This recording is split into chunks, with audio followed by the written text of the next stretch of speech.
Very good, করো। Sir আমার একটা কথা ছিল। হ্যাঁ বল।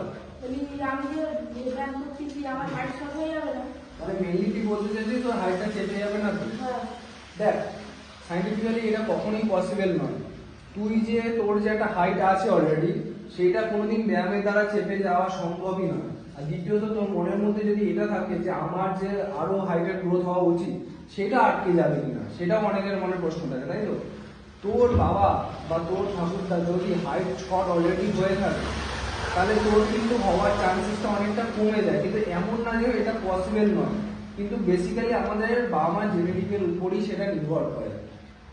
তার সাথে সাথে এটাও একটা ফ্যাক্টর আছে যে কিছু কিছু স্পেসিফিক ব্যায়ামের দ্বারা কিন্তু হাইট বাড়ানো যায়, ঠিক আছে?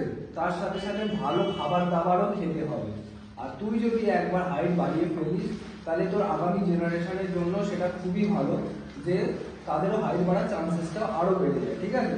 তো ভালো করে ফাটিয়ে ব্যায়াম কর, ভালো খাবার দাবার খা, আর এইসব কুসংস্কার বা ভুল চিন্তাধারা থেকে দূরে চলে যা যে আমার ব্যায়াম করলে হাইট চেপে যাবে, এটা একদমই ভুল কথা। উল্টে ব্যায়াম করলে তোর হাইট বাড়ার সম্ভাবনা আরো দ্বিগুণ হয়ে যাবে, ঠিক আছে?